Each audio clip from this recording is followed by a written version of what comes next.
Piura, la ciudad del eterno calor, es una ciudad que arquitectónicamente ha ido evolucionando desde su fundación hasta la actualidad, siempre con tipologías extranjeras, nunca con una propia, idónea al clima caluroso en el que vivimos. Es marcada la época en la que realmente se diseñaban hogares ideados para que sus habitantes vivan cómodos, confortables, sanos, en lugares amplios con patios para su recreación. Mira, la ciudad de Piura tiene como arquitectura primigenia en el centro histórico las casonas antiguas, que tienen un estilo colonial republicano, influencia de estilos europeos y que responden al clima de la ciudad, ¿no?, para cuando fueron edificadas. Ese estilo se ha mantenido solo en el centro, pero no ha sido nuevamente utilizado para poderlo hacer un estilo propio de la ciudad, con los nuevos materiales que ahora ya tenemos.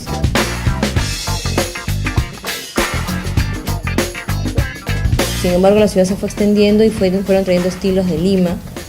Muchas de las viviendas que están, por ejemplo, en la avenida Loreto con Grau, tienen estilos eclécticos. Los nuevos materiales llegaron a Piura en 1920, estamos hablando ya del concreto en galones que entraba por paita y el tema del ladrillo y el fierro. Entonces, las viviendas que están todavía en esa línea, si tú las observas, tienen mucho que ver con las casonas, tienen mucha relación con las casonas, pero no es el estilo de Piura. Sin embargo, se hicieron tipo chalet, porque bueno, todavía no existía ahí una expansión totalmente pronunciada, para el lado de la avenida Grau hasta la iglesia Santísimo Sacramento, donde estaba antes una edificación que pertenecía a la Marina, que hoy en día ya no se encuentra.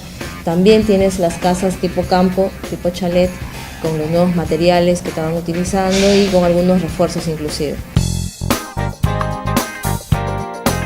En la actualidad, una ciudad con 600.000 habitantes, una ciudad desordenada, con una tipología de vivienda llena de autoconstrucción, puramente estéticos, desacordes con el clima y el confort de su ocupante. Piura se expandió después del 20, el Hospital Rategui aparece, frente a él aparece la primera barriada que es Buenos Aires, luego aparecen los asentamientos humanos y aparece la autoconstrucción. Tenemos los nuevos materiales, era mucho más fácil hacer una vivienda, los lotes se reducen, ya no eran solares, eran lotes de 8 por 20 o de 10 por 20, como el caso de San José. Las viviendas empiezan a tener características particulares propias de cada poblador, pero no había un profesional que las dirija. Estamos hablando de los pueblos jóvenes y asentamientos humanos.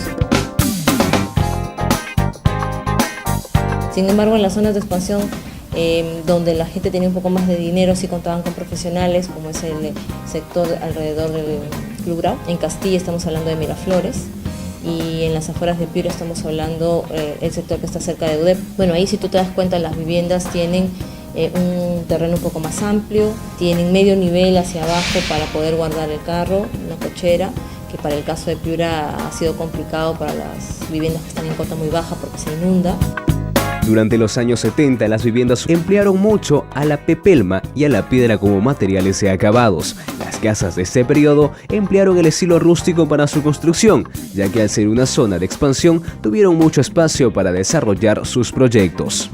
Y luego ya para los 80 tienes el tema de los programas de vivienda, aparece el tema de NACE con sus terrenos, sus módulos, el tema de la unidad vecinal, que es un poco antes. Al final, ya en los últimos tiempos, tienen los programas techo propio, que ya el lote se reduce a 5 por 15, que fue el último que yo vi en el municipio, y el famoso 6 por 15 también, que no te deja mucho para un clima, mucho para el diseño en un clima como el de ahora, ¿no? Prácticamente es un diseño típico para todos.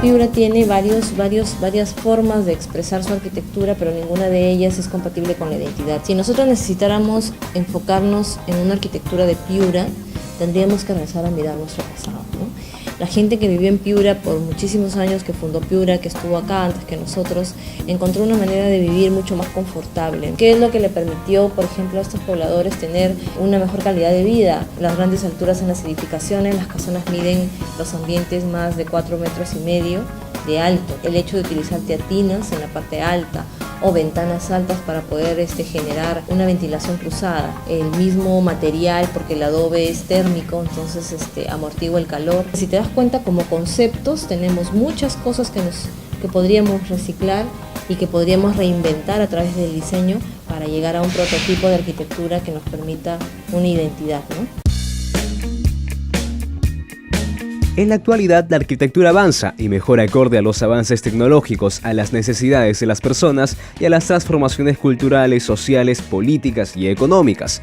Por esto, para llegar a ser un arquitecto eficiente, es necesario conocer acerca de los cambios de métodos y procesos por los que ha pasado la arquitectura y así poder aplicarlos en la elaboración de proyectos que vayan acorde a la realidad del lugar. Cuando un arquitecto tiene que resolver un proyecto de arquitectura, necesita conversar con el medio que va a intervenir.